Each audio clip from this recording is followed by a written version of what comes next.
Welcome to Chicken Breeding and Management. Shoutout sa inyo, Sir Vincent Bazar at Sir Dave Masibag.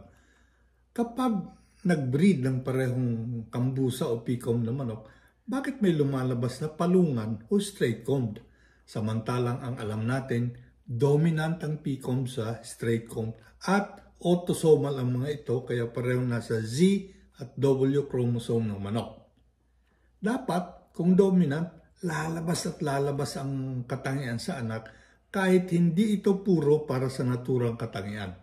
Ito ang kalimitang sitwasyon ng mga linyada ng manok. Pag binreed, may lumalabas na straight-combed, may lumalabas ding P-combed. Kapag nga dinidescribe ang isang linyada, sasabihin, the bloodline comes P-combed or straight-combed. Bakit?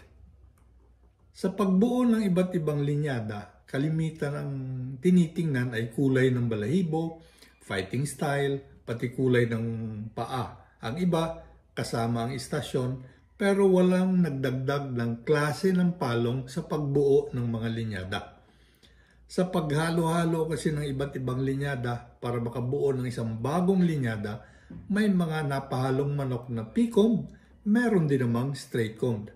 Kumbaga, hindi na pinagtuunan ng pansin ang klase ng palong.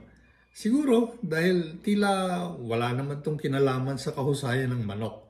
Ngayon, kung parehong nasa dugo ng manok ang dalawang tipo ng palong, sa labas, P-combed siya. Pero sa dugo, nandun din ang straight-combed. Kapag nagpares tayo ng broodcock at broodhen na parehong nasa dugo nila ang P at straight-combed, halo ang lalabas ng mga anak.